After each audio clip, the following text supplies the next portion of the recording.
Haleluya, haleluya, Imana ishimwe, icyubahiro n'ikibi cy'Imana ibihe byose, kuri wowe waryamye ukabyuka, ukabona biremeye ukarambura amaso ukabona ararambuka, ukagerageza gutera intambwe ukabona biremeye, izina ry'Uwiteka nirishimwe kandi izina ry'Uwiteka nirihimbazwe rwose. Reka dufatanyirize hamwe duha Imana icyubahiro kuko yakurinze, yahagararanye nawe, kuba waryamye ukabyuka ni iby'igiciro kinini cyane. Hari benshi babyifuje ntibabibona, mpora mbabwira ngo nujya ubona uryamye ukabyuka jya uhereza Imana icyubahiro kuko hari ingabo nyinshi ziba zapfuye kugira ngo wowe uryame ubyuke ukibasha guhumeka umwuka w'abazima. Rero icyubahiro n'ikibi cy'Imana, ishimwe ni ribi ryayo. Reka dushime Imana kubw'uyu munsi twongereyeho kubaho, ineza yayo ikomeze gushyirwa hejuru muri byose mu izina rya Yesu. Uyu ni umunsi w'umugisha Imana iduhaye, uyu munsi ni wa munsi wo kubohoka, uyu munsi nawe ubohoke hamwe na Prophet Emma Ndikumana. Uyu munsi ni itariki 5 ukwezi ko ni ukwa munani, umwaka ni 2025. Uyu munsi Uwiteka abohora ubuzima bwawe, uyu munsi Uwiteka akwibuke, uyu munsi Uwiteka aguhagurutse kandi Uwiteka yongere. Mana ishimwe. Tugiye gusengera mu ijambo ry'Imana riboneka muri Yeremiya, ibice byaho ni 31. Turasoma n'umurongo waho wa 4. Bivuze ngo nzongera kukubaka, nawe uzaba wubakitse wa mwari wa Isiraheli we, uzongera kugira amashako yawe kandi uzasohokera mu mbyino z'abanezerewe. Uzongera gutera inzabibu ku misozi y'i Samariya, abatezi bazatera kandi bazanezezwa n'imbuto zazo, kuko hazabaho ubwo abarinzi bazarangururira ku misozi ya Efurayimu bati, muhaguruke tuzamuke tujye i Siyoni, dusange Uwiteka Imana yacu.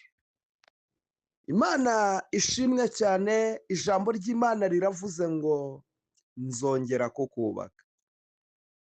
Imana izongera ikubake. Hariyo ibintu byagusenye, hariyo ibintu byasenye ubuzima bwawe, hariyo ibyasenye bizinesi yawe, hariyo ibyasenye urugo rwawe, hariyo ibyasenye umutima wawe. Urasenyuka rwose, urananirwa ujya hasi. Abantu barakubona ugenda ariko warasenyutse, abantu barakubona ukora ariko warasenyutse. Ariko ijambo riravuze, Imana iravuze kino gitondo, Imana igiye kongera ikubake, Imana igiye kongera yubaka umutima wawe, Imana igiye kongera yubake bizinesi yawe. Wigeze ukora bizinesi urahomba, wigeze ugerageza gukora biranga, wigeze ugerageza ibintu byose biranga, ntabwo ari ryo herezo. Humura, nkuzaniye inkuru nziza kino gitondo ikubwira ngo Imana irongeye irakubatse kandi Imana yongeye gusana ibyari byarasenyutse.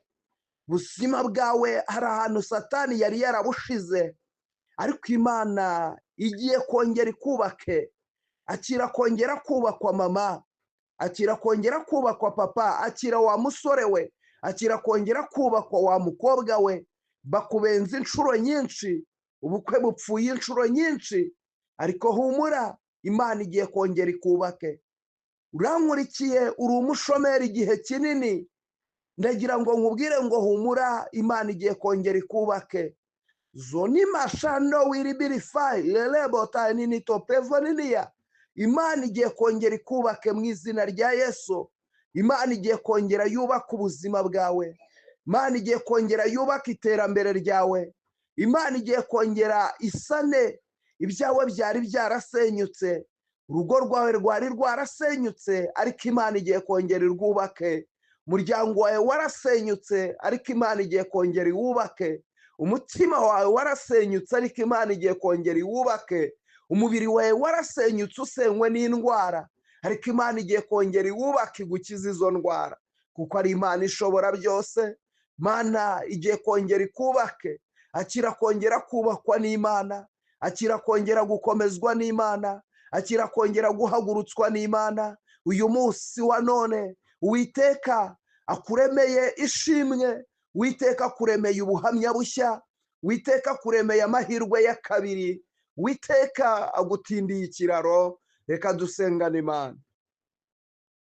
Data, mu izina rya Yesu Kristo, uri Imana y'amasezerano, uri Imana y'imbaraga. Jambo ryawe ni rizima, jambo ryawe rirabohora, jambo ryawe rirakiza. Jambo ryawe riravuze ngo nzongera kukubaka. Mana, ndakwinginze uri mu gihugu cyo mu ijuru, niwubake uyu muntu warunkurikiye, afite ibintu byamusenye, afite ibintu byamunanije, afite ibintu byamukubise hasi, afite ibintu byamwicariye, ariko ngera umwubake mu izina rya Yesu.